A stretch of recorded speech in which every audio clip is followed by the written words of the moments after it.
Y Guam? Guam करीब 7,500 kilometre दूर है तेहरान से। तेहरान से के पास है, तेहरान से 150 किलोमीटर दूर है गुआम, गुआम से 30 किलोमीटर दूर है फर्दो, राइट? ये आपको मैंने बताया था। और तेहरान से ये बेस कितना दूर है गुआम वाला? गुआम GUAM जो अमेरिका का बेस है पैसिफिक में, ये दूर है 7,500 किलोमीटर। ईरान के पास कोई ऐसी मिसाइल नहीं है, कोई ऐसा बैलिस्टिक वेपन नहीं है जो इतना दूर कैरी कर सके। You need a typical ICBM from that. So if you have to park B2s loaded with GBU-57, you will park them in Guam, क्योंकि वहां से और उसके आसपास भी कोई ऐसा नहीं है जिसकी मिसाइल इतना दूर आ सके। सो दे आर कीपिंग डिबो गाशिया में स्लाइटली नजदीक है, 4,500 किलोमीटर है। They might be a chance somebody has something which Iran is hiding, but 7,500 kilometre वाला कोई ICBM ईरान के पास नहीं है। तो वहां दे आर केप्ट सेफली। उनके लिए it's one directed, they will need one refuelling जाते हुए 7,500, आने का 7,500, 11,000 किलोमीटर इनकी रेंज है। They will need one refueling in the way, then they can come back and strike. And you know, there is no air defense. हाँ, Bavar 3 S-300s gone. Bavar 373, they are all gone. They are dysfunctional. Russia ने upgrade किए थे, but it did not work for them. So that is going to be the point number 2. So they are all gone. So B2s will come, they will go and they won't be detected. And of course, IDF will be supporting them. मैं आपको कह रहा हूँ 3-4 दिन से पीछे IDF और pentagon में कितना पहले मैंने भारत विचार पे आपको कहा था, IDF और पेंटागन में समन्वय चल रहा है। They are planning this, what Trump is doing, they are buying time. भाई मेरे सुबह मैंने बोला था अगर दिसंबर में प्लान बना, फरवरी में अप्रूव हुआ, तो getting time is helping whom? They are only buying this time to help them. Time खरीदने का मतलब ही उनको हेल्प करना। तो ये जो B2 बॉम्बर्स हैं, ये कभी भी अब लैंड करेंगे, we don't know exactly when they are going to land any और फ्रॉम देम। अगर ये लैंड करेंगे तो उसके कुछ दिनों में एक्शन होगा। अगर अमेरिका अपना 1/3 मोस्ट स्ट्रेटेजिक बॉम्बर्स को गुआम ला रहा है, वो सर्कस के लिए तो नहीं ला रहा। It's 1/3 of the complete arsenal. B2 are the highest what they have, जो इसकी रेंज में B-52 वगैरह, B2 आर द हाईएस्ट। शायद डिगो गाशिया में B-52s are placed, they have recently placed them, but B2s are the highest in the chain of what do you call efficiency and efficacy। तो अगर इसको ला रहा है, ये बड़ा इंपॉर्टेंट है। तो भाई साहब मान के चलिए एक्शन होने वाला है। यहां खुद देखिए, आप पिक्चर देखिए, लेविसान को कल ठोका गया, आज अश्फहान को ठोका गया। बाकी में basis, helicopter basis, ammunition depots की बात नहीं कर रहा। इजराइल ने 10 रॉकेट चलाई है, 100 में से 42 इनके रॉकेट लॉन्चर्स को डिसमेंटल कर दिया गया है। They are not able to fire rockets. और वो क्लस्टर बॉम्ब इन्होंने चलाया था, उसका इनको नतीजा मैंने बोला, this they will cross the bread line if they again use it. इसके अलावा खमेनी सक्सेसर ढूंढ रहा, खमेनी 16 घंटे से नहीं मिल रहा, डिजिटल साइलेंस है। Iran is not able to retaliate. Americans are dominating the sky. Israelis are dominating the sky. और ये जो ट्रम्प अब खेल रहे, ट्रम्प बहादुर खेल रहे अलतकिया, अमेरिकन अलतकिया। नहीं हम तो तुम्हारे साथ हैं, ये हमने डिसाइड नहीं किया। मैंने आपको बोला सुबह, यार it is all strategic decisions. How can Trump not know what this intelligence chief will say? Intelligence chief will not cross the president. ये बात सीधी सी बात है। तो ये B2s का बड़ा इंपॉर्टेंट चीज है। तो एक्शन अब कभी होगा, I think it is few days and all. और ये यूरोप में नेगोशिएशन फेल हो गई है सर पहली, ये अब आपको ट्रम्प होते हैं। यहाँ नेगोशिएशन कुछ नहीं हो रही। मैंने कहा it's a diplomatic hogwash, nothing is happening. अब मैं चलता हूं अपने बड़े इंपॉर्टेंट विषय पर, so stick to the last. Isfahan, what has Israel done in Isfahan? देखिए, ये मैं आपको एक चीज कह रहा था और आपको चलो आज मैं खुल के समझाता हूं। मैंने आपको कहा अगर एक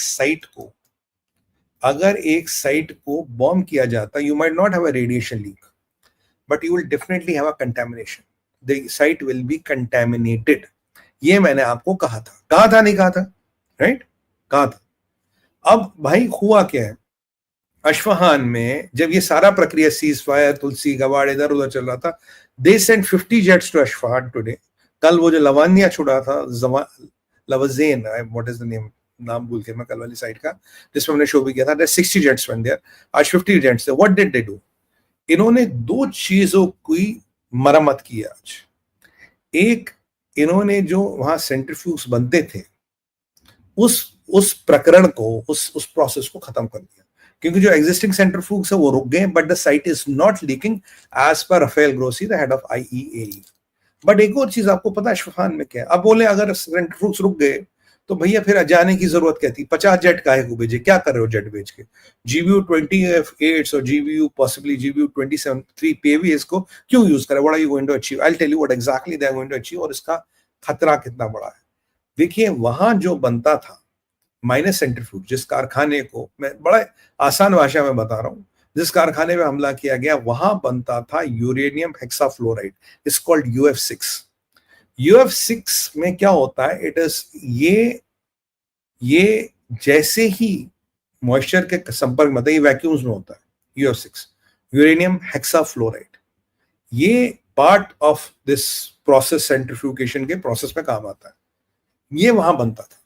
और एक अमोनिया वगैरह बनता था, वो मैंने आपको बताया, वो इंडस्ट्रियल कॉम्प्लेक्स ही उन्होंने उड़ा दिया। अब क्या होता है UF6 में, क्या है कि जैसे ही ये मॉइस्चर के संपर्क में आएगा, यानी एयर के संपर्क में आएगा, जैसे ही एयर के संपर्क में आएगा, इसमें क्या होगा, it reacts with moisture, it reacts with moisture and forms hydrofluoric acid, hydrofluoric acid बनाता है। ये हाइड्रोफ्लोरिक एसिड इतना खतरनाक होता है, इतना खतरनाक होता है, it can melt iron, it can, अगर ये ऑर्गन्स पे गिर जाए तो ऑर्गन्स को परमानेंट डैमेज करता है, बर्न करता है, और ये वाटर को कंटेमिनेट कर देता है, ये वाटर को कंटेमिनेट कर देता है, इतना वाटर को कंटेमिनेट करता है कि इसका कंटेमिनेशन दूर दूर तक नहीं जाता।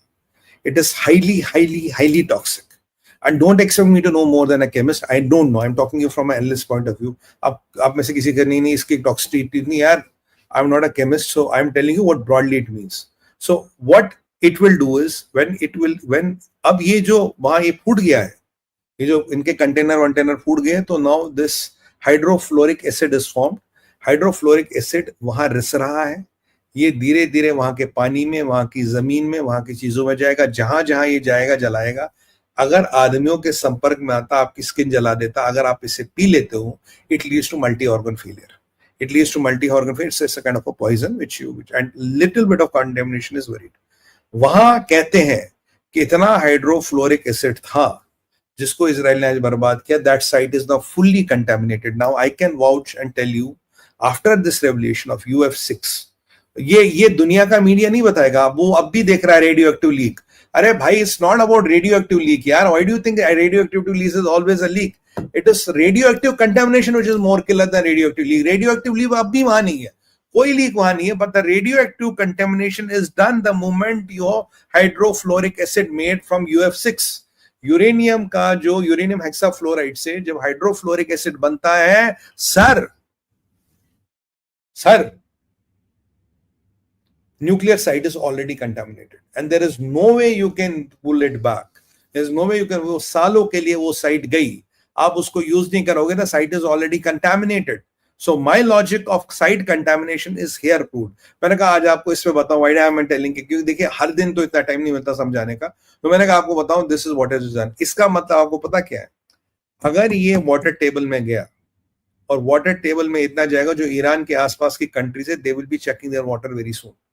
अगर ये पानी में किसी भी छोटी सी छोटी मात्रा में भी आता है, आपको पता है एक रशियन स्पाई को मारा था, उसकी चाय में, वो क्या नाम उसका मुझे, जिसको लंदन में KGB ने एलिमिनेट किया था, उसकी चाय में कहते हैं 1/10 of a drop of कुछ प्लोनियम या कुछ they put in his tea.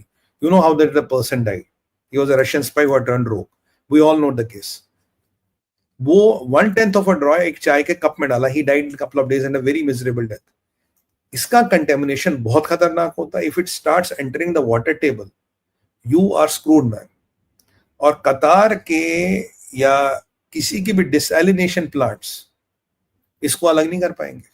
तो कतरियों बात सुनो, अगर तुम्हें लगता है कि तुम इन जिहादियों को सपोर्ट करके बिल्कुल सही सलामत रहोगे, this starts contaminating the water, your desalination plants can not take out this from the water.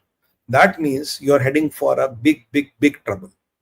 और अगर ये वाटर टेबल में चला गया, जहां जहां वो पानी यूज होगा, ना फसल उगेगी और जमीन बंजर होगी, और आदमी ने पी लिया 100% मरेगा, जानवर ने पी लिया 100% मरेगा। So this contamination is already done. So what is your option? You have to bury that site, Isfahan, you have to bury that site and make sure कि this never reaches the water table, और उसके आसपास का area खाली करना पड़ेगा। उसके आसपास का 20, 30, 40 किलोमीटर, 50 किलोमीटर का ultimately area has to be evacuated. This world media will not tell you, this mainstream media will not, because they're still focused on gas, radiation leak. Radiation leak is not only thing. Contamination can be much dangerous than the radiation leak, because radiation leak ultimately क्या होता है, जब radiation leak होती है in due course of time, they get mixed into air, हवा चलती आगे आगे आगे, because of the half life cycle, जो radioactive materials का होता है, and with air blowing and all, the contamination levels start getting lower and lower and lower and lower and lower. Sorry, the radiation levels start getting lower. और जितना आगे आप जाओगे, there will be a point when it will not impact anybody. But जो contamination है, ये जहां तक जाएगी वहां तक इम्पैक्ट करेगी.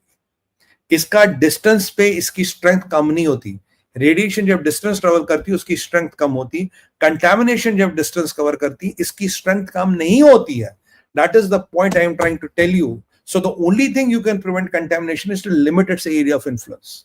रेडिएशन आई, हवा आई, जो नुकसान करना था गई, बट कंटैमिनेशन जब तक है, ये यूरेनियम है, इसका हाफ लाइफ मुझे नहीं पता कितना है. I can't remember that. Half life is जब ये इसकी एनर्जी लगभग आधी रह जाएगी.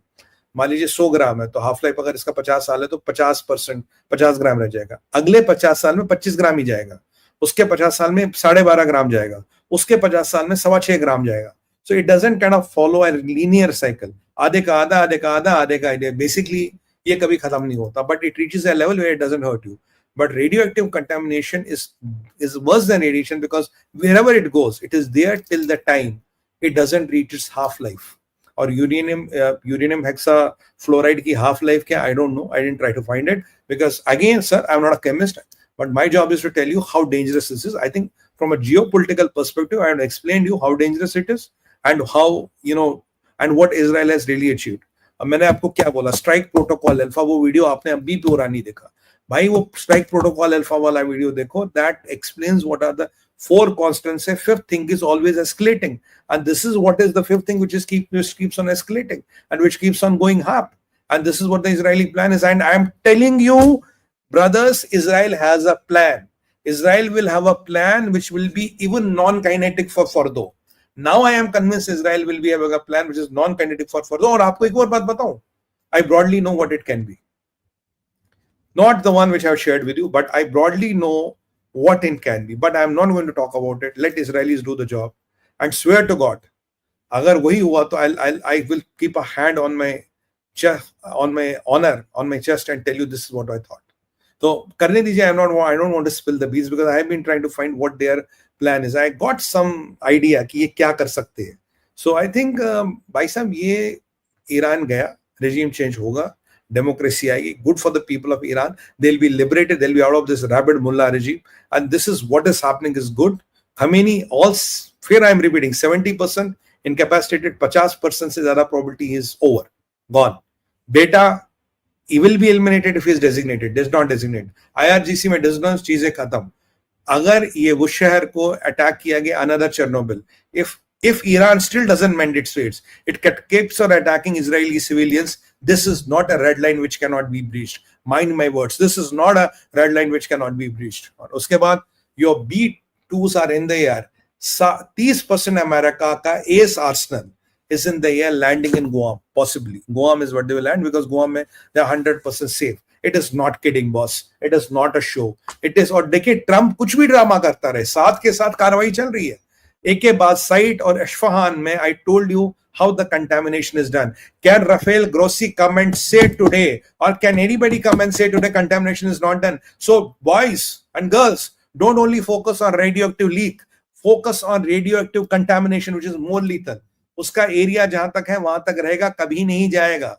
तो मैंने आपको आज पूरा समझाया. और Bavar 33s and S300s are no match to F-35 ADRs. They cannot stop them. There is nothing they can do. Game over है boss. Game over है ईरान का. Game over है. तो कितने मिसाइलें दागी है? 10. अगर they have millions of missiles, we are not firing it. उन्होंने कहा था 1 लाख, 5 लाख, 25 लाख मिसाइलें. कहाँ वो 25 लाख मिसाइलें? Why bloody they are not firing it? Why they are only firing 10 missiles? वो कहते हैं ना, अब नंगा नहाएगा क्या निचोड़ेगा? They don't know how to do and what to do. It's going to be interesting. So next, मैंने आपको बोला था yesterday, मैंने बोला next 5-7 दिनों में इस war का will have a sizable outcome because I can already see that Iran is fading out. Iran is losing this war. If you ask me, my analysis, they have almost lost this war. It's a matter of kind of disclosing. But, ये rabid jihadi इतने पागल है, they can start attacking Saudi oil fields.